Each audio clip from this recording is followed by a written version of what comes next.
Okay. I'm going to ask it in a second way, but go into the storyboarding and Okay, and reflection. Set and roll. Okay. Walk me through the creative process of an advert. Okay, so the advert number one, we obviously came up with a script. Once we come up with a script, we present that. The client does approve it, and then we move on to the next steps. The next step would obviously be getting storyboards drawn up. So again, what we needed to do is every single scene had to be drawn in a specific way so we could shoot it. We weren't go because the time was limited on the day. We needed to almost shoot our storyboard to the T. So we ended up spending quite a lot of time storyboarding everything to get everything precise. What exactly is a storyboard? Okay, we're going to reset and light you, and then we're going to start from the beginning.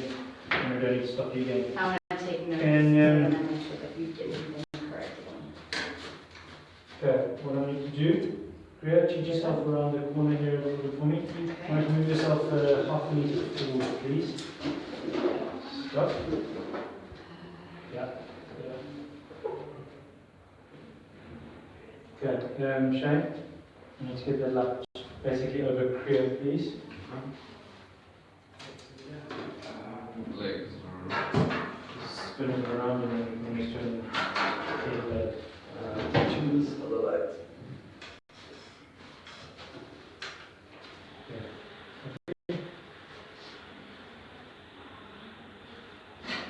Okay, and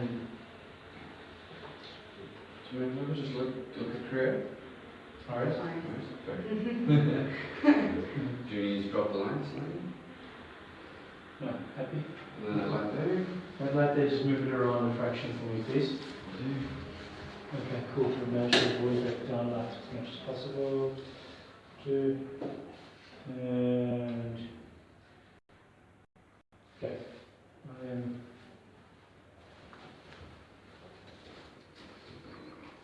Happy. Morris, talk about this like no one's seen the ad, okay? Okay. So when it comes down to it, explain all sorts of stuff to us. We'll kind of take us through little scenes and moments and all sorts so that the more visual we can show, the better. Visual comments is what I'm after. Sure. And lean towards me a fraction. You guys going to ask me the questions again? Yes. Okay. Rolling, set, action. Marius, what is the process behind creating a commercial? Number one, it needs to be fun. We need to get buy-in from all the suppliers, and for us that is very important because we really love what we do at the end of the day. So as big or as small as the commercial is, we need to pretty much zone in on our creativity and bring out the best. So we'll probably start off with having a brainstorm session with a lot of the creatives here, and once that all happens, we jot it down on a piece of paper, and then the process does begin there. Once that process has been eliminated, we focus on our top 5 ideas, and then we start going into the commercial. Number one, we obviously need to see what the client's needs are, what the product market is going into, the strat behind it, and we start including all of that. Once the base of it is there, then we go back to client and we present. The presentation takes usually about 45 minutes to an hour, and if we get a buy-in, and hopefully when we do, then we move on to the next stage. The next stage would mean to pre-product, so we go into pre-production, we present them with the wardrobe. Wardrobe is crucial, the art department crucial. So all of these play a massive role in the pre-production before we go out and shoot everything. Once we have all of that, then we present again to the client. Client makes their changes. From there, we move on to the next step. The next step would be moving on to site, bringing pretty much everyone over there, and then the shoot begins. Talk to me about the concept behind this commercial. Concept-wise, we were asked to bring in a lot of history, heritage, and to have a lot of fun with it. So initially when we thought about it, we said, why don't we do a futuristic world, but in today's day and age? So the commercial starts off by our wicked queen, and we move through the process of finding the secret, which is Amla. Our sergeant, who is deployed from headquarters, leaves and he goes through different terrains, climbs mountains, goes through lava, he goes into, sorry, that's my phone. So he goes into forests which needed to be recreated, elephants, again, we needed to be recreated in 3D.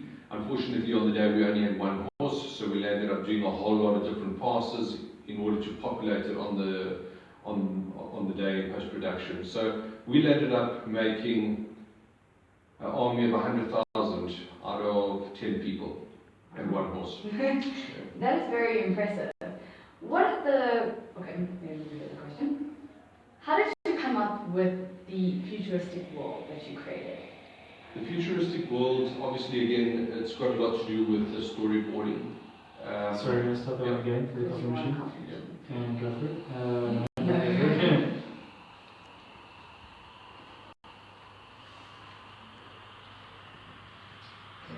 So, cup of coffee.